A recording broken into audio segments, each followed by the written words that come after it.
اعوذ باللہ من الشیطان الرجیم بسم اللہ الرحمن الرحیم الم اعہد الیکم یا بنی آدم الا تعبدوا الشیطان انی انہ لکم عدو مبین وان اعبدونی ھذا صراط مستقیم وَلَقَدْ أَضَلَّ مِنْكُمْ جِبِلًّا كَثِيرًا أَفَلَمْ تَكُونُوا تَعْقِلُونَ هَذِهِ جَهَنَّمُ الَّتِي كُنْتُمْ تُوعَدُونَ اصْلَوْهَا الْيَوْمَ بِمَا كُنْتُمْ تَكْفُرُونَ الْيَوْمَ نَخْتِمُ عَلَى أَفْوَاهِهِمْ وَتُكَلِّمُنَا أَيْدِيهِمْ وَتَشْهَدُ أَرْجُلُهُمْ بِمَا كَانُوا يَكْسِبُونَ وَلَوْ نَشَاءُ لَطَمَسْنَا عَلَىٰ أَعْيُنِهِمْ فَاسْتَبَقُوا الصِّرَاطَ فَأَنَّىٰ يُبْصِرُونَ وَلَوْ نَشَاءُ لَمَسَخْنَاهُمْ عَلَىٰ مَكَانَتِهِمْ فَمَا اسْتَطَاعُوا مُضِيًّا وَلَا يَرْجِعُونَ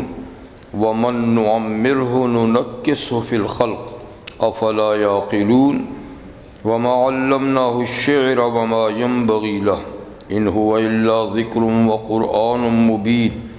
لِيُنذِرَ مَنْ كَانَ حَيًّا وَيَحِقَّ الْقَوْلُ عَلَى الْكَافِرِينَ صدق اللہ العظیم۔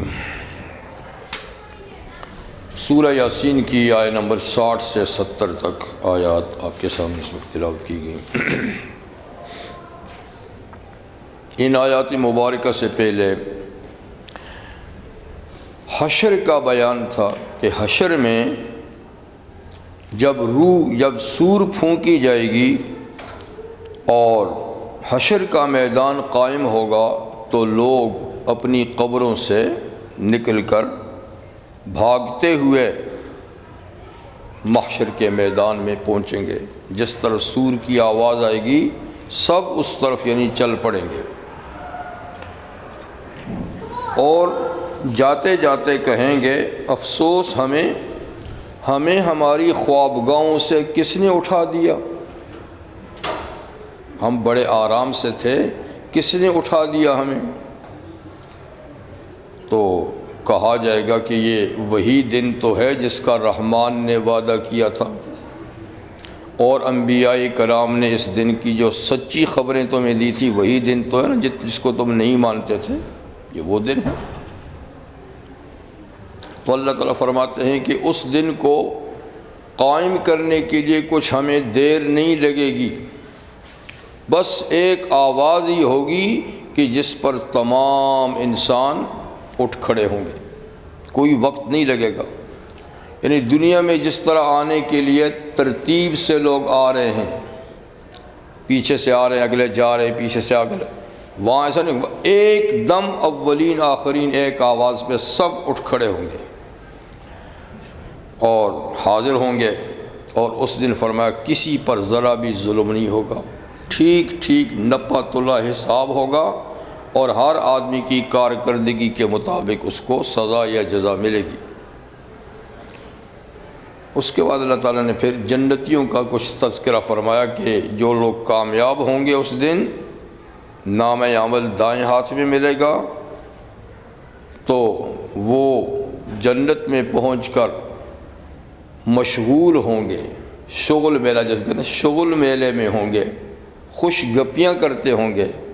ساری تکالیف کو بھول جائیں گے، آپس میں بیٹھ کے مسرت اور خوشی کی باتیں کرتے ہوں گے، اور ہر طرح کے ان کو آسائش، آرام اور راحت نصیب ہوگی۔ اور اب سب سے زیادہ یہ کہ اللہ کی طرف سے سلامتی کا پیغام، اللہ کی رضا اور خوشنودی کا پیغام ان کو حاصل ہوگا۔ وَامْتَازُوا الْيَوْمَ أَيُّهَا الْمُجْرِمُونَ، قیامت کے دن ایک بات جو آخر میں کہی جائے گی وہ یہ کہا جائے گا کہ اے مجرموں تم اچھے لوگوں سے اب الگ ہو جاؤ۔ یعنی دنیا میں اچھے برے ساتھ ملے جلے رہتے ہیں، کافر مسلمان،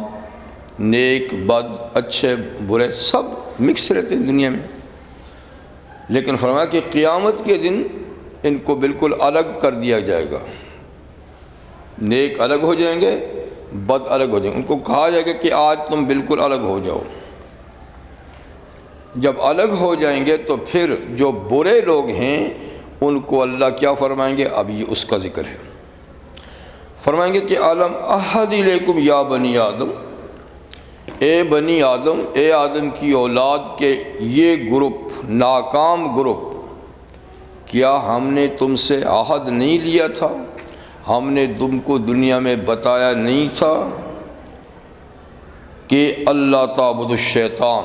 شیطان کی عبادت نہیں کرنا، شیطان کی پرستش نہیں کرنا؟ یا تم کو یہ پیغام ہم نے دیا نہیں تھا؟ تم سے اس بات کا عہد لیا نہیں تھا؟ لیا ہے اللہ تعالیٰ نے، اور اسی وقت لیا ہے جب حضرت آدم علیہ السلام کے ساتھ شیطان نے دشمنی کا اظہار کیا اور ان کو سجدہ نہ کر کے اللہ کی بغاوت، اللہ سے نافرمانی کی، تو اسی وقت اللہ تعالیٰ نے آدم علیہ السلام سے کہا تھا یا آدم ان ھذا عدو لک ولزوجک، اب باخبر رہنا کہ یہ ابلیس تمہارا اور تمہاری بیوی کا دشمن ہے۔ اسی وقت آدم علیہ السلام سے کہہ دیا تھا فلا یخرجنکم من الجنۃ فتشقی، خیال اور دھیان سے جنت میں رہنا، کہیں یہ وسوسہ اندازی کر کے تم کو جہنم سے نکال نہ دے، پھر تم مشقت کی زندگی میں پڑ جاؤ گے۔ یہاں آرام کی زندگی میں رہ رہے ہو، یہ کہیں تمہیں یہاں سے نکلوا کے مشقت کی زندگی میں نہ ڈال دے، تو خیال رکھنا اس کا۔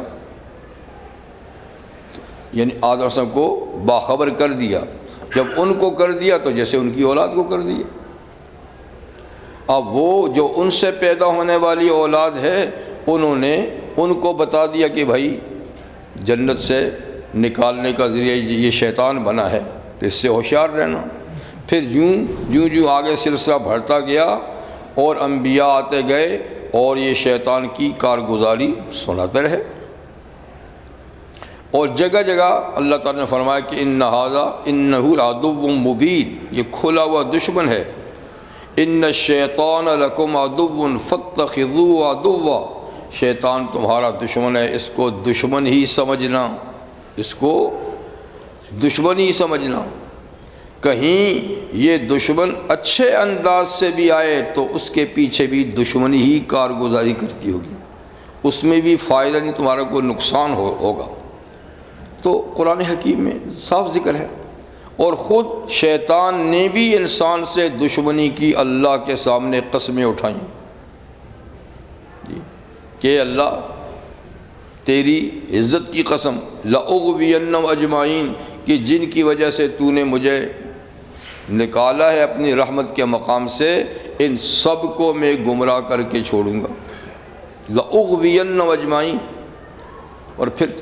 صاف کہا شیطان ابلیس نے ثم لآتینہم من بین ایدیہم ومن خلفہم وعن یمینہم وعن شمالہم ولا تجد اکثرہم شاکرین،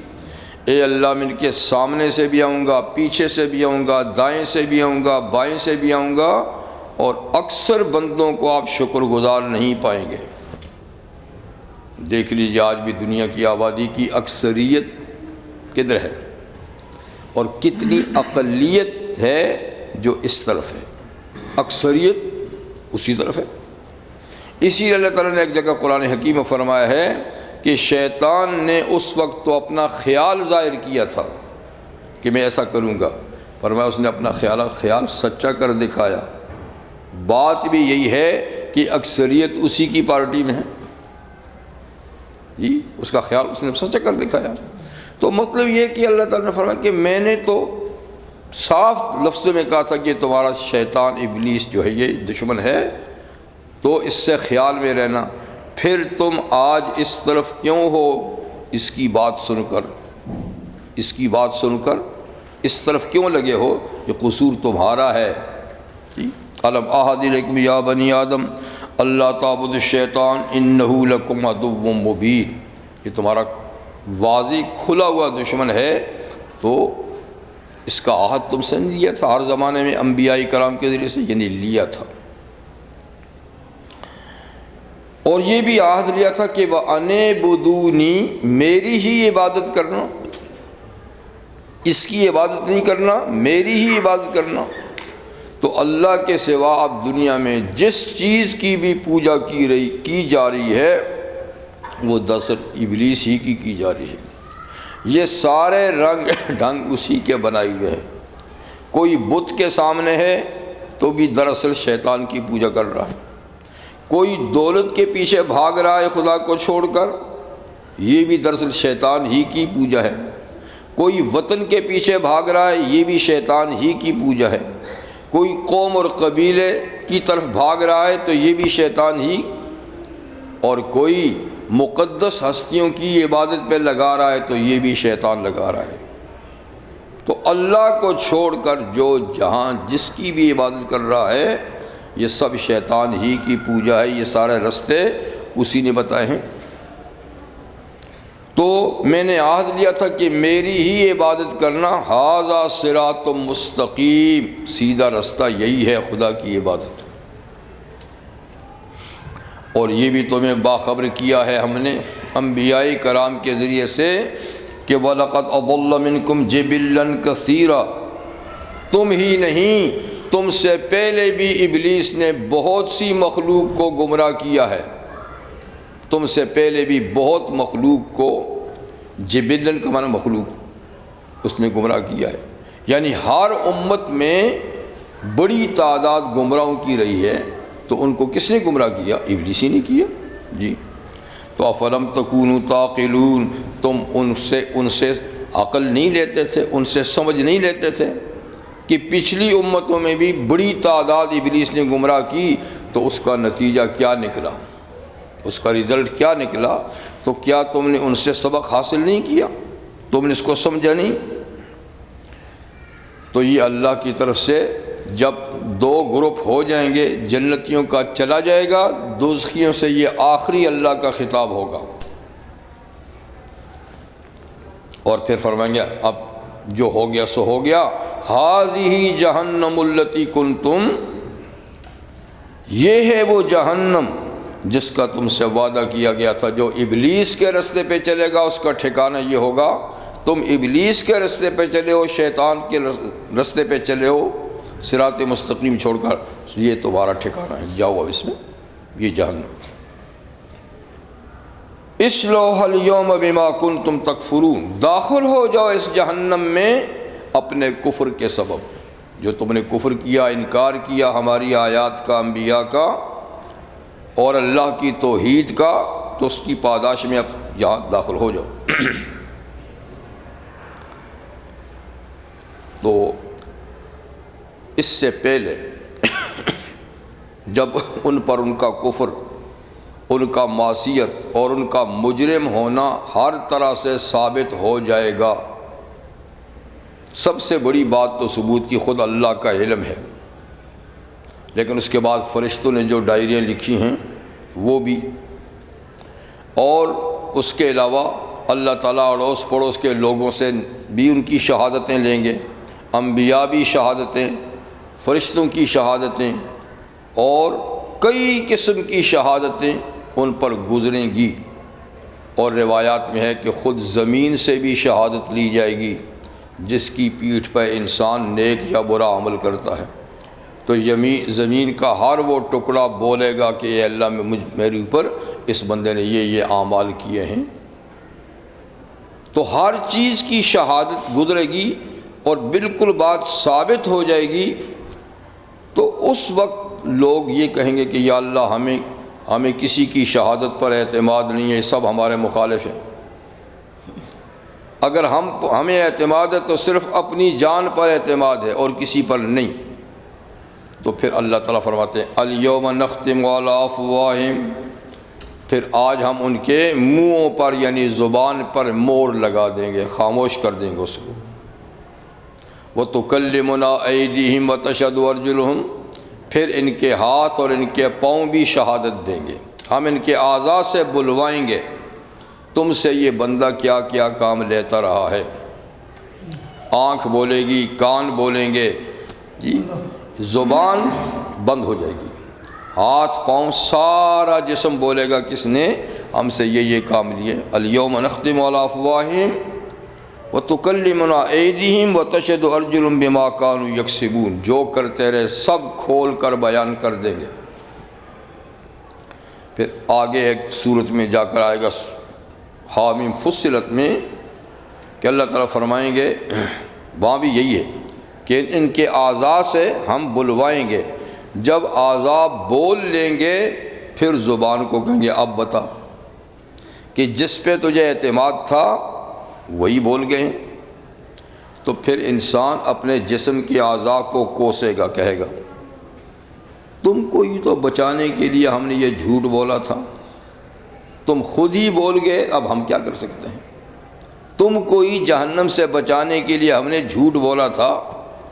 اب تم ہی نے اگل لیا سب کچھ کہ ہم سے یہ کام لیا ہے۔ تو یہ اعضاء جسم کے جو اب خاموش ہیں اور ہمارے اشاروں پہ چلتے ہیں، یہ جواب میں کہیں گے انطق اللہ الذی انطق کل شیء، ہم بول سکتے تھے، ہماری کوئی زبان تھی، ہم کبھی دنیا میں بولے ہیں؟ آج تو اس ہستی نے، اس ذات نے ہم کو بلوایا ہے جس کے حکم سے ہر چیز بولتی ہے۔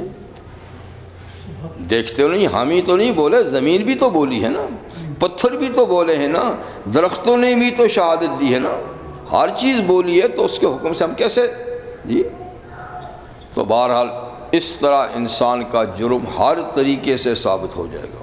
ہر طریقے سے، یعنی اس کی کارکردگی جو فرشتوں نے لکھی ہے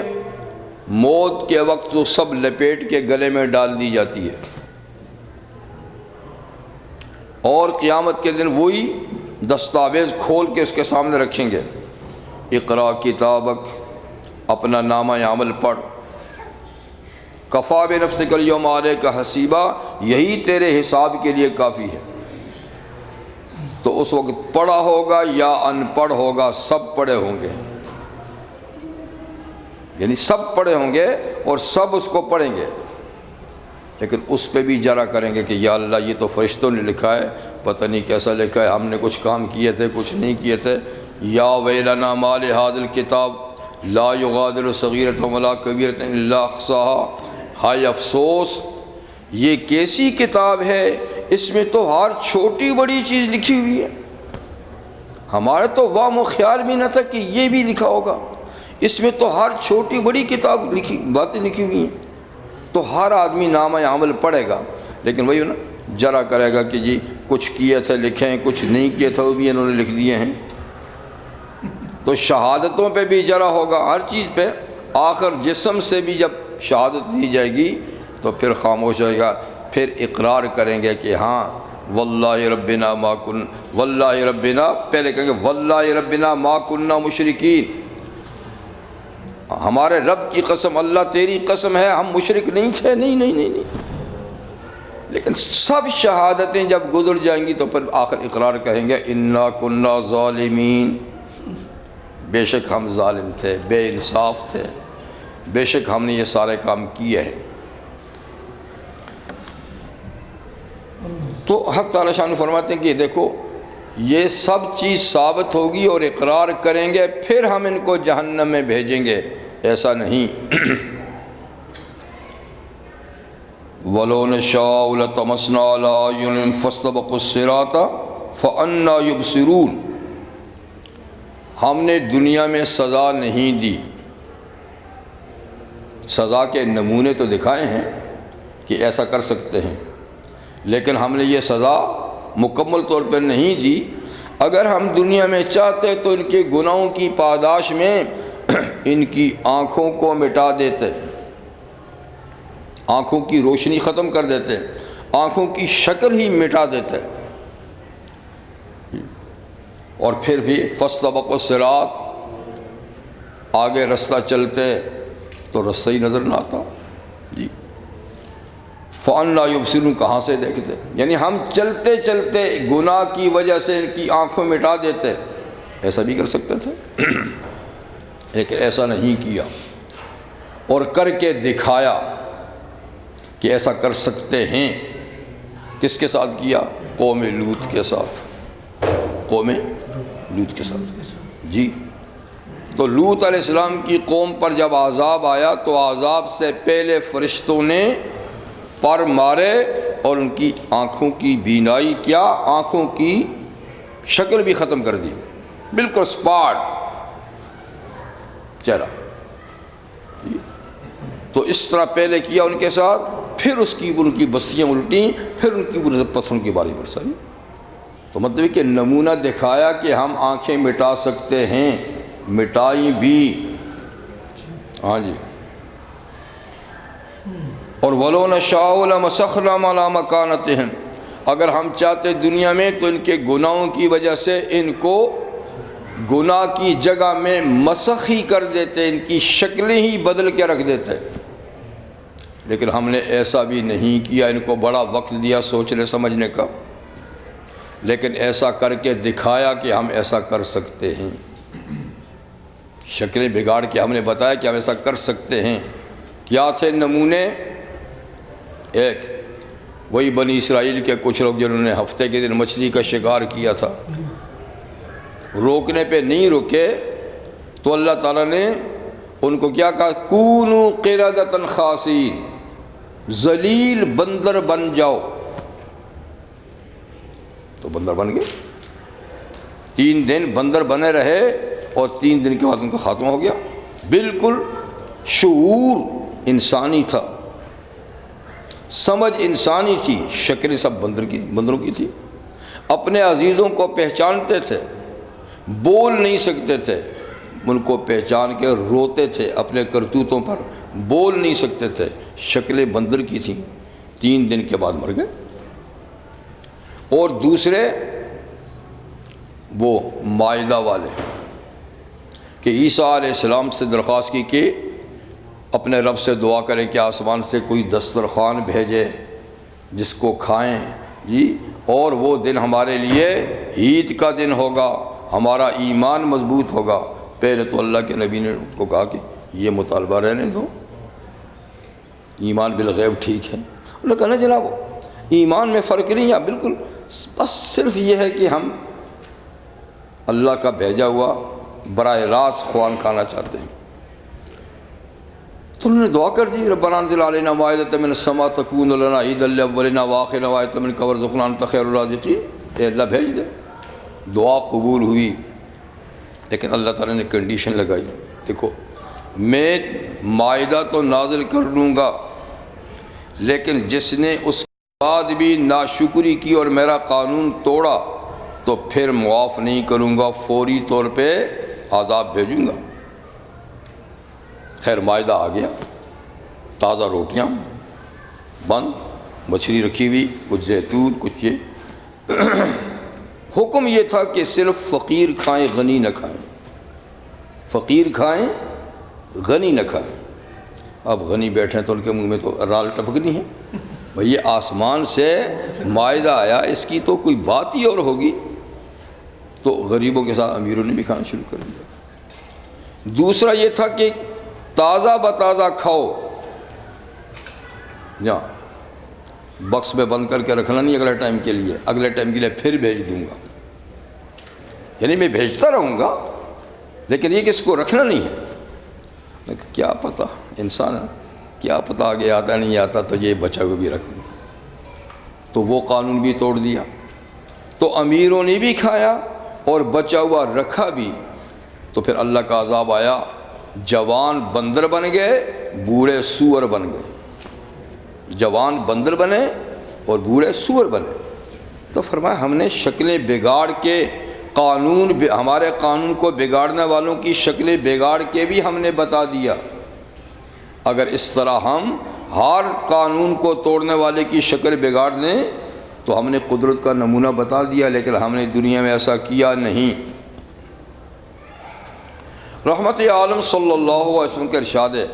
آخر زمانے میں ایک ایسا دور آئے گا کہ مسلمان سر عام شراب پئیں گے، اپنی محفلوں میں، فنکشنوں میں، اور گانے والی عورتیں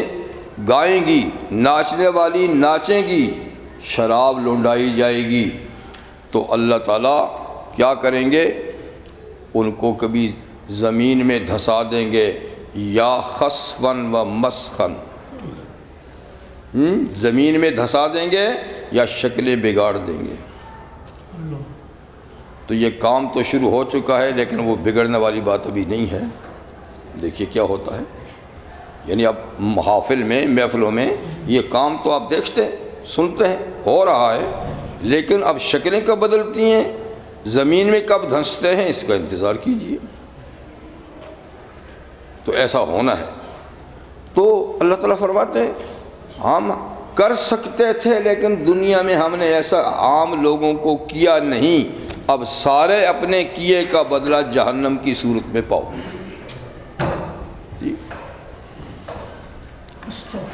ایسے ہی بائبل میں ہے کہ لوط علیہ السلام کی بیوی ساتھ نہیں گئی تھی، کہتے تھوڑا سا آگے گئی تھی لیکن پھر پیچھے مڑی، تو بائبل میں ہے کہ خدا نے اس کو پتھر بنا دیا، پتھر بنا دیا۔ پچھلی دفعہ جب ہم گئے تھے فلسطین تو وہاں گئے تو ڈرائیور نے ایک پہاڑی پر کچھ پتھروں کا مجموعہ دکھایا کہ یہ ہے لوط علیہ السلام کی بیوی کا پتھروں کا مجموعہ جو اس کو خدا نے پتھر بنایا۔ اللہ بہتر جانتے کہ اس کی روایت صحیح ہے یا غلط ہے،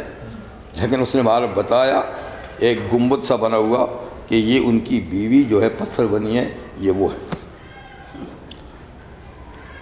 اور یہ تو مشہور واقعہ ہے کہ بیت اللہ میں اسلام سے پہلے ایک مرد عورت نے اللہ کے گھر کے اندر، باہر نہیں، اندر جا کے بدکاری کی، تو خدا نے دونوں کو اسی وقت پتھر بنا دیا۔ مرد کا نام تھا اصاف، عورت کا نام تھا نائلہ۔ اصاف اور نائلہ دو پتھر بن گئے، لوگوں نے اندر سے نکال کے ان کو باہر رکھا، کچھ دن عبرت بنے رہے، پھر اٹھا کے صفا مروہ کی پہاڑیوں پر رکھ دیا۔ کچھ عرصے کے بعد شیطان کے اغوا سے ان کی بھی پوجا ہونے لگ گئی، ان کو بھی سجدے کرنے لگ گئے لوگ جو خدا کے غضب کا نشان بنے تھے۔ مت ماری جاتی انسان کی۔ تو مقصد یہ کہ خسف مسخ ہو چکے ہیں، آئندہ بھی ہوں گے۔ تو فرمایا کہ ہم عام طور پہ ایسا نہیں کرتے، نہ کسی کی آنکھیں مٹاتے ہیں گناہوں کی وجہ سے، نہ اس کی شکلیں بگاڑتے ہیں گناہوں کی وجہ سے، لیکن ہم ایسا کر سکتے ہیں، کچھ نمونے کر کے دکھائے ہیں۔ فرمایا اب نہیں کیا تھا تو اب ساری سزا یہیں بھگتو، ساری سزا یہیں بھگتو جنت۔ تو وَلَوْ نَشَاءُ لَمَسَخْنَاهُمْ عَلَىٰ مَكَانَتِهِمْ، اگر ہم چاہتے تو ان کو مسخ کر دیتے، ان کی شکلیں بگاڑ دیتے، عَلَىٰ مَكَانَتِهِمْ، اسی جگہ جہاں گناہ کیا تھا، اسی جگہ جہاں گناہ کیا تھا، جیسے اصاف نائلہ۔ فَمَا اسْتَطَاعُوا مُضِيًّا، پھر نہ یہ آگے جا سکتے، وَلَا يَرْجِعُونَ، نہ پیچھے جا سکتے، جہاں تھے وہیں ان کو گاڑ دیتے بس۔ جی یہ کن لوگوں سے کہا جائے گا؟ وہ جو گروپ الگ کریں گے جہنم کے لیے، ان سے کہا جائے گا۔ اب اللہ تعالیٰ فرماتے ہیں کہ انسان کو اس بات پہ بھی غور کرنا چاہیے، اگر اس بات پہ غور کرے تب بھی وہ ہماری معرفت حاصل کر سکتا ہے، ہمیں پہچان سکتا ہے۔ وہ کیا ہے؟ انسان کی زندگی۔ کہتے ہیں وَمَن نُعَمِّرْهُ نُنَكِّسُ فِي الْخَلْقِ، جس شخص کو ہم لمبی عمر دیتے ہیں تو اس کو تخلیق میں الٹا کر دیتے ہیں۔ جس کو لمبی عمر دیتے ہیں اس کو پیدائش میں پھر الٹا کر دیتے ہیں۔ کیا مطلب؟ یعنی جب بچہ ہوتا ہے پھر بڑھتے بڑھتے بڑھتے قریب البلوغ، پھر بالغ ہو جاتا ہے، پھر آگے چل کے جوان ہوتا ہے، پھر آگے زندگی ڈھلتی ہے 40 سال کے بعد۔ یعنی آدمی 33 سال تک اس کی قوتیں بڑھتی جاتی ہیں، 33 سال تک قوتیں بڑھتی ہیں، اور 33 سے 40 تک قوت برقرار ہو جاتی ہے، نہ گھٹتی ہے نہ بڑھتی ہے۔ 40 کے بعد ننکس، الٹا ہو جاتا ہے، پھر کم ہوتی ہے، پھر چلتے چلتے 60-70 سال میں 80 سال میں 99 پورا الٹا ہو جاتا ہے، آنکھوں کی بینائی کمزور ہو جاتی ہے، کانوں کی سنوائی کمزور ہو جاتی ہے، جی گھٹنوں میں درد ہے، فلاں جگہ درد ہے، اور چلتے چلتے سیدھا کھڑا بھی نہیں ہو سکتا، پھر کسی کی کمر ہی جھک جاتی ہے، کسی کی کمر ہی جھک جاتی ہے۔ وہ کہا کسی نے وَشَيْخٌ فَوْقَ ظَهْرِ الْأَرْضِ يَمْشِي وَهَامَتُهُ تُعَادِلُ رُكْبَتَيْهِ، ایک بڑے میاں زمین پہ چل رہے تھے، ان کی کھوپڑی گھٹنوں کے ساتھ لگی ہوئی تھی، ایسے جا رہے تھے۔ فَقُلْتُ لَهُ لِمَاذَا أَنْتَ تَمْشِي فَقَالَ مُقَلِّبًا نَحْوَ الْيَدَيْهِ، جب میں نے پوچھا کہ بڑے میاں آپ ایسے کیوں چلتے، کھڑے ہو کے کیوں نہیں چلتے، تو اس نے یوں ہاتھ پلٹتے ہوئے مجھے کہا شبابی فی الثری قبضا منی وہا انا علیہ ابحث الترابی، کہ بیٹا جوانی مٹی میں گم ہو گئی ہے، کمر جھکائے اسی کو دیکھ رہا ہوں، اسی کو ڈھونڈ رہا ہوں، اسی کو ڈھونڈ رہا ہوں۔ تو ننکس فی الخلق، کہتے جس کو لمبی عمر دیتے ہیں اس کو اس کی پیدائشی خلقتی قوتوں میں الٹا کر دیتے ہیں، اس کا مزاج بھی بچوں جیسا ہو جاتا ہے، جی، اور اس کا اٹھنا بیٹھنا بھی بچوں کی طرح ہو جاتا ہے۔ تو ننکس فی الخلق، تو بہرحال دور زندگی کا وہ ہے جو جوانی کا ہوتا ہے، اس میں بھلا کرے تو کر سکتا ہے، برا کرے تو کر سکتا ہے، اور آگے پھر اگر وہ برا کرتا ہے تو عادت کی بنیاد پہ کرتا ہے، جی، بھلا کرتا ہے وہ مجبور ہے، برائی کر نہیں سکتا، تو اس لیے کہتے ہیں کہ وہ شعر ذہن سے چلا گیا، مطلب شعر کا مطلب یہ ہے کہ در جوانی توبہ کردن، در جوانی توبہ کردن شیوہ پیغمبری، جوانی ہی میں توبہ کر کے صرف یہ انبیاء کا طریقہ ہے، ان کا بچپن، ان کی جوانی، ان کا بڑھاپا سب صاف ستھرا۔ تو در جوانی توبہ کردن شیوہ پیغمبری، جب وقت پیری گرگ ظالم می شود پرہیزگار، تب بڑھاپے میں تو ظالم بھیڑیا بھی پرہیزگار ہو جاتا، پڑا رہتا ہے، شکار کرنے کے قابل نہیں ہوتا، تو وہ بھی سائیں بن جاتا ہے۔ یہ تو کوئی بڑی بات نہ ہوئی نا، بات یہ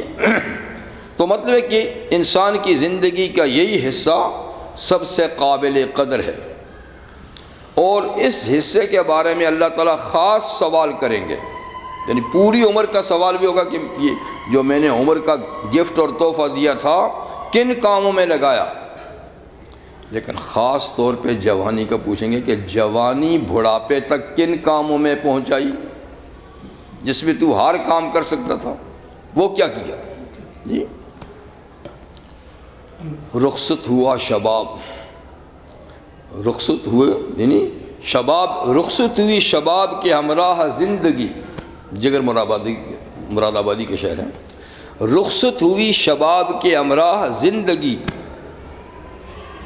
یعنی جوانی کے ساتھ زندگی رخصت ہی ہوگی۔ اب تو کہنے کی بات ہے کہ جیے جا رہا ہوں میں، کہنے کی بات ہے کہ جیے جا رہا ہوں میں، ورنہ یعنی زندگی کا اب لطف کہاں ہے، لطف تو شباب کے ساتھ تھا، شباب گیا تو زندگی جیسے چلی گئی، جی۔ تو جس کو ہم لمبی عمر دیتے ہیں اس کو تخلیقی قوتوں میں الٹا کر دیتے ہیں۔ افلا یعقلون، کیا اس سے بھی یہ لوگ نہیں سمجھتے کہ زندگی دینے والا کون ہے، قوتیں دینے والا کون ہے، قوتیں لینے والا کون ہے؟ اگر اسی کو دیکھ لیں تو سمجھ جائیں کہ یہ زندگی مستعار ہے، کسی نے دی ہے، اور دے کے دیکھو پھر اس نے قوتیں چھین بھی لی ہیں۔ تو جوانی میں سب کچھ کرتا ہے، جب بڑھاپا ہو جاتا ہے تو پھر کوئی پوچھنے والا بھی نہیں تو آدمی زندگی سے بیزار ہو جاتا ہے، کوئی اس کے ساتھ بات کرنا، ہاں کوئی بوڑھا ہو اسی کی عمر کا تو ٹھیک ہے، دو بابے بیٹھ کے بات کر لیں، ورنہ کوئی اسے منہ لگاتا ہی نہیں ہے۔ کہیں بڑے میاں آ جائیں تو جوان کہتے ہیں چلو بابا جی آ گئے ہیں، اٹھ جاؤ بھائی یہاں سے، بیٹھنے بھی پسند نہیں کرتا ہے، ہاں جی۔ اس لیے وہ کہتے ہیں اتنا جیے کہ جاننا والے چلے گئے، اتنے جیے کہ جاننے والے چلے گئے، کوئی نہ رہا اپنا تو چپ چاپ مر گئے، کوئی نہ رہا اپنا تو چپ چاپ، پھر کوئی تیمارداری کرنے والے بھی نہیں، بڑے میں یار چھوڑو، کھانستے رہتے ہیں چھوڑو، تو گھر والے بھی تنگ آ جاتے ہیں اور بیچارے تنہائی میں پھر رخصت ہو جاتا ہے۔ تو یہ زندگی ہے انسان کی، کمائے کھلائے سارے اپنے ہیں، اور جب بوڑھا ہو گیا کوئی بات کرنے والے بھی نہیں ہوتا۔ اس لیے اللہ تعالیٰ نے ایک اور صورت میں فرمایا ہے کہ اللہ تعالیٰ نے تمہیں دیکھو کمزور حالت میں پیدا کیا، بچہ بالکل کمزور ہوتا ہے، کمزور حالت میں پیدا کیا، پھر کمزوری سے تمہیں قوت دی جی، اور پھر قوت کے بعد پھر تمہیں کمزور کر دیا بڑھاپے میں جی۔ تو یہ ہے یعنی تمہاری، اور تم جوانی میں آتے تو پھر تمہارا کر و فر دیکھنے کیا ہوتا ہے، ہم یہ ہیں ہم وہ ہیں، اور پھر کچھ دن گزرے تو کوئی منہ لگاتے ہی نہیں تم سے۔ تو یہ ہے افلا تعقلون، زندگی پر غور کرو، اللہ کی دی ہوئی قوتوں پر غور کرو، کیسے دیتا ہے کیسے قوت لیتا ہے، تو بھی تمہاری سمجھ میں یعنی بات آ سکتی ہے۔ وما علمناه الشعر وما ينبغي له ان هو الا ذکر وقرآن مبین، یہ جواب ہے نبی کریم علیہ السلام کے مخالفین کے الزام تراشی کا۔ الزام یہ تھا کہ یہ نبی شاعر ہے، کبھی کہتا ہے نا کاہن ہے، کاہن وہ جو شیطان سے خبریں لے کر لوگوں کو پیشن گوئیاں کرتے تھے نا فیس لے کر، کیونکہ کہتے ہیں یہ جو خبریں دیتے ہیں تو ان کا کوئی لنک ہے ان کے ساتھ، تو کاہن ہے، کبھی کہتے شاعر ہے، اور یہ کتاب شاعرانہ تخیل ہے، خیالات ہیں، جیسے شاعر کی کلام میں تخیل اور وہم ہوتا ہے، حقیقت کم ہوتی ہے، کہتے یہ بھی تخیل ہے، خیالات ہیں، مریں گے پھر پیدا ہوگا، حساب کتاب ہوگا، فلاں ہوگا، یہ ہوگا، وہ خیالی باتیں۔ اچھا، اور کبھی کہتے تھے مجنون ہے، معاذ اللہ، معاذ اللہ سے معاذ اللہ جی۔ تو مختلف الزام لگاتے تھے، تو اللہ تعالیٰ اس بات کا، کبھی کہتے تھے ساحر ہے، جادوگر ہے جی، تو اس کا جواب دیتے ہیں کہ یہ کہتے تھے کہ یہ شاعر ہے اور یہ کتاب شاعری ہے، شعر و شاعری ہے، تو اللہ فرماتے ہیں کہ ہم نے اپنے نبی کو شاعری سکھائی ہی نہیں، تم الزام لگاتے ہو۔ وما علمناه الشعر، ہم نے اپنے نبی کو تو شعر و شاعری کا فن سکھایا ہی نہیں ہے، نبی شاعر ہے ہی نہیں، یہ فن ہم نے ان کو دیا ہی نہیں ہے۔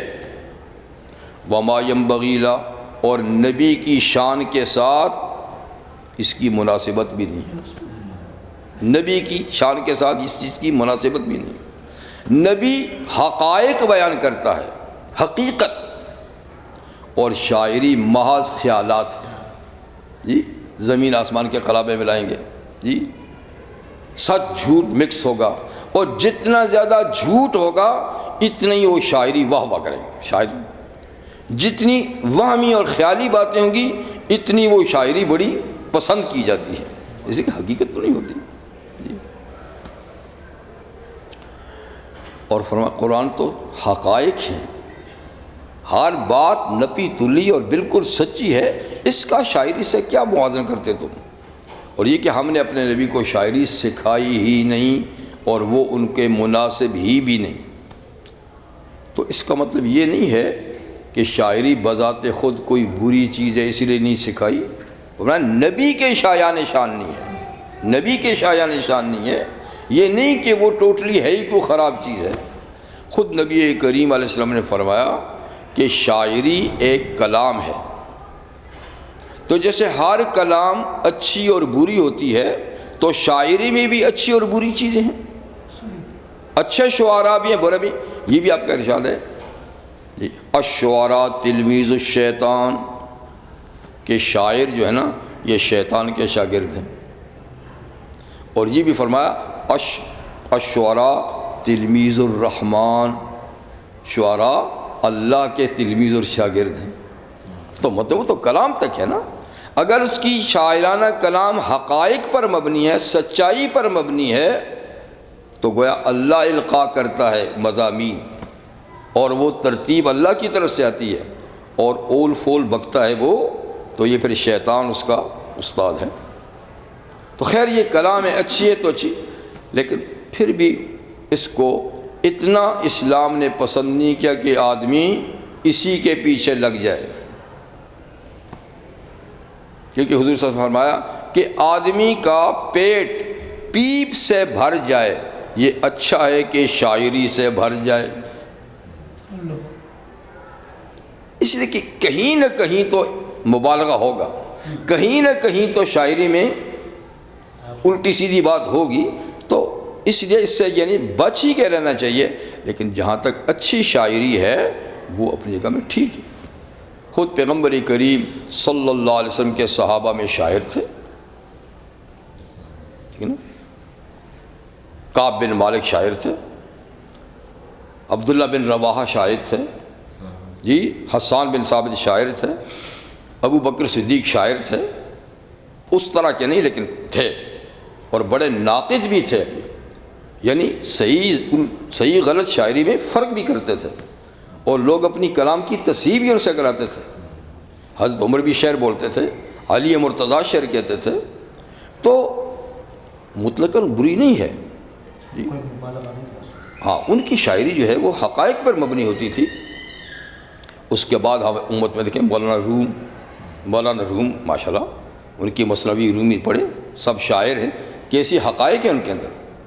اور ہمارے شعراء میں بھی اچھے ہیں ماشاءاللہ، اچھے اشعار والے بھی ہیں، یہ جگر کے اچھے اشعار بھی ہیں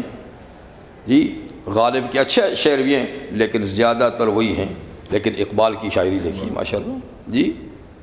اور دوسرے کئی تو شاعر اچھے بھی ہیں، دوسرے ٹائپ کے بھی ہیں، اچھی شاعری بھی بری بھی ہے۔ تو اس لیے نہیں کہ مطلقاً کوئی، قرآن مجید کی ایک سورۃ شعراء گزر چکی ہے نا، تو اس میں اللہ تعالیٰ نے دونوں کا ذکر کیا ہے، وَالشُّعَرَاء يَتَّبِعُهُمُ الْغَاوُونَ، شاعر جو ہیں ان کے پیچھے صرف گمراہ لوگ ہی پڑے رہتے ہیں، اس لیے کہ ان کی شاعری بھی گمراہ کی ہوتی ہے، وہی وہ واہ واہ کرتے ہیں، وہی کہتا مکرر، کیا مکرر بھائی جی؟ تو اکثر شاعر گمراہانہ خیالات کے ہوتے ہیں، ان کے پیچھے چلنے والے بھی گمراہ ہوتے ہیں۔ فرماتے ہیں الم تر انہم فی کل واد یہیمون، تم دیکھتے نہیں ہو کہ وہ ہر وادی میں سر ٹکراتے رہتے ہیں، کبھی ادھر کی خیالی بات کبھی ادھر کی خیالی بات جی۔ وَأَنَّمْ يَقُولُونَ مَا لَا يَفْعَلُونَ، اور بڑی بات یہ ہے کہ وہ کہتے ہیں جو کرتے نہیں۔ شاعری میں کلام ایسی کرتے ہیں، بات ایسی کرتے ہیں جو ان کی عملی زندگی میں وہ نہیں ہوتی، عملی زندگی میں وہ نہیں ہوتی۔ اب جب سرور کونین صلی اللہ علیہ وسلم دنیا میں تشریف لائے تھے، عرب میں تشریف لائے تھے، اس وقت عرب کی شاعری دنیا میں سب سے عروج پر تھی، بڑے بڑے شاعر چوٹی کے، اور یہ لوگ جو ہے نا خاص طور پہ حج، تو حج اسلام سے پہلے بھی جاہلانہ کرتے تھے نا، حج میں آتے تھے، اور پھر اسی طریقے سے جو عرب میں میلے لگتے تھے، یعنی بازار، جو مہینہ دو مہینے بازار لگتے تھے، پورے عرب سے سامان اس میں لایا جاتا تھا، بکتا تھا سب کچھ، اس میں بڑے بڑے اجتماع ہوتے تھے، اس میں پورے عرب کے شاعر آتے تھے، لیکچرار آتے تھے، خطیب آتے تھے، تو ساتھ میں وہ کام بھی ہوتا تھا لین دین کا، ساتھ میں اپنے اپنے قبیلوں کے مفاخر بیان کرنے کے لیے شاعری بھی ہوتی تھی۔ ہر قبیلے کا شاعر اپنے قوم کی فخر کو بیان کرتا تھا، ہر قوم کے لیکچرار اپنے قوم کی تعریف میں وہ لمبے چوڑے لیکچر دیتے تھے، ٹھیک ہے نا، تو ایک بڑا یعنی عروج تھا۔ پیغمبر کریم علیہ السلام کی نبوت سے کچھ پہلے، اور یہ مینا میں بھی ہوتا تھا، جب حج ختم ہوتا پھر میلہ لگتا تھا، اور اس میں اپنے باپ دادوں کی کمالات وہ بیان کرتے تھے بڑا چڑھا کر۔ تو حضور صلی اللہ علیہ وسلم سے کچھ پہلے عرب کے ٹاپ کے 7 شاعر، بڑے اونچے درجے کے، یعنی وہ سب شاعر آتے تھے، اپنی کلام سناتے تھے، اپنا لیکچر دیتے تھے، پھر جو ٹاپ کے ہوتے نا ان کے جو قصیدے ہوتے تھے وہ لکھ کر بیت اللہ کے دروازے پہ لٹکا دیتے تھے کہ اس سال کے یہ ٹاپ کے شاعر ہیں۔ تو حضور صلی اللہ علیہ وسلم جب تشریف لائے دنیا میں تو اس سال کے جو ٹاپ کے شاعر تھے 7، تو ان کے قصیدے کتابی شکل میں اب بھی ملتے ہیں، اس کا نام ہے سبع معلقات، ہمارے مدارس میں پڑھائی بھی جاتے ہیں۔ خرافات ہے اس میں، کیا یعنی جاہلانہ شاعری ہے، لیکن عربی زبان سیکھنے کے لیے وہ پڑھائی جاتے ہیں۔ تو مطلب ہے کہ شعر و شاعری اتنی بلند تھی لیکچر کہ سب لوگ اسی کے پیچھے پڑے تھے، اتنی یعنی زیادہ شاعر۔ لیکن اگر شاعروں کی کلام سے دنیا میں انقلاب آتا تو آ چکا ہوتا، لیکن اتنی بڑی شاعری اور تقریروں کے باوجود عرب میں کوئی انقلاب نہیں، بلکہ اور بھی خرافات بڑھتے رہے۔ اس کے مقابلے میں سرور کونین صلی اللہ علیہ وسلم تشریف لائے اور اللہ کی یہ مقدس کتاب لے کر آئے جی، تو ایک دم اس کتاب سے انقلاب آ گیا۔ ان کی شاعری سے جو زمانے تک کچھ نہیں ہوا بلکہ مرض بڑھتا گیا، تو قرآن آیا، اس کو لوگوں نے پڑھا سیکھا، تو اس سے زندگی میں انقلاب آیا، جینے کا قرینہ، زندگی کے آداب جی، جنگ صلح کے قانون اور تجارت کے اصول، حرام حلال کی تمیز، ساری چیزیں سیکھ کر اس قوم نے ایسا انقلاب پیدا کیا کہ دنیا میں اس جیسا انقلاب کوئی آیا ہی نہیں۔ تو فرمایا شاعری تو نبی کو شاعر کہتے ہو، کتاب کو شاعری کہتے ہو، اس سے تو ٹاپ کے شاعر پہلے تھے، انہوں نے کیا کیا؟ یہ شاعری نہیں، یہ بالکل 100% حقیقت ہے، اس کو یقین سے مانو، اس پہ یقین سے چلو، یہ انقلابی کتاب ہے۔ تو خیر فرمایا کہ وما علمناہ الشعر، ہم نے حضور کو شاعری نہیں سکھائی، آپ شاعر نہ تھے، یہ محض الزام ہے۔ وما ينبغي له، اور آپ کے لیے شاعری شایان شان بھی نہیں، نبوت کی شان سے میچ کرتی بھی نہیں شاعری۔ ان ہوا الا ذکر، نہیں ہے یہ قرآن مگر یہ تو نصیحت ہے، یہ شاعری نہیں ہے، یہ تو نصیحت ہے۔ وقرآن مبین، اور یہ پڑھی جانے والی کتاب ہے، اور یہ سب حقائق کو بیان کرتی ہے ٹھیک ٹھیک۔ یہ قرآن مبین ہے، کچھ چیزیں تو صراحت سے صاف لفظوں میں قرآن میں موجود ہیں، کچھ چیزیں ایسی ہیں جس کا بیان کرنا اللہ نے نبی کی ڈیوٹی میں لگایا ہے کہ اس کو بیان آپ کریں، اس کے اصول ہم دیتے ہیں، اس کی شرح آپ کریں، ٹھیک ہے۔ یعنی نزلنا علیک الذکر لتبین للناس ما نزل الیہم، ہم نے آپ کی طرف یہ نصیحت کی کتاب نازل کی ہے تاکہ آپ لوگوں کے سامنے اس کو بیان کریں۔ تو پیغمبر کریم علیہ السلام کی جتنی بھی صحیح حدیثیں ہیں وہ قرآن حکیم کی تفسیر ہیں، وہ تفسیر ہیں، حضور نے خود بیان کیا، ٹھیک ہے۔ تو بہرحال یہ فرمایا کہ یہ قرآن مبین ہے، یہ شاعری کی کتاب نہیں ہے۔ لیکن کیا حضور بالکل ہی یعنی شعر نہیں پڑھتے تھے؟ تو حضرت عائشہ صدیقہ سے پوچھا گیا کہ حضور شعر پڑھتے ہی نہیں تھے بالکل؟ ایک جو شاعر ہے نا خود شعر بناتا ہے، ایک کسی کا شعر پڑھ لیتا ہے، یعنی آپ شاعر تو نہیں تھے پر کسی کا شعر پڑھتے بھی نہیں تھے۔ تو آپ نے فرمایا عبداللہ بن رواحہ کے شعر کبھی کبھی پڑھتے تھے۔ وہ جیسے وہ شعر یہ تھے کہ جب مسجد نبوی تعمیر ہو رہی تھی تو اس کی تعمیر میں نبی کریم صلی اللہ علیہ وسلم خود بھی پتھر اٹھاتے تھے، لاتے تھے سامان، جیسے کہ مزدور اپنی تھکاوٹ دور کرنے کے لیے کچھ نہ کچھ پڑھتے رہتے ہیں ساتھ ساتھ تاکہ تھکاوٹ محسوس نہ ہونا، تو صحابہ یہ شعر پڑھتے تھے۔ حضرت عبداللہ بن رواحہ کا اللہم لولا انت مہتدینا ولا تصدقنا ولا صلینا فانزل سکینۃ علینا۔ اے اللہ آپ نہ ہوتے تو ہمیں ہدایت نہ ملتی، نہ ہم صدقہ دیتے، نہ ہم نماز پڑھتے، اس طرح کے۔ تو جب صحابہ پڑھتے تو حضور بھی ساتھ میں یہ پڑھتے تھے،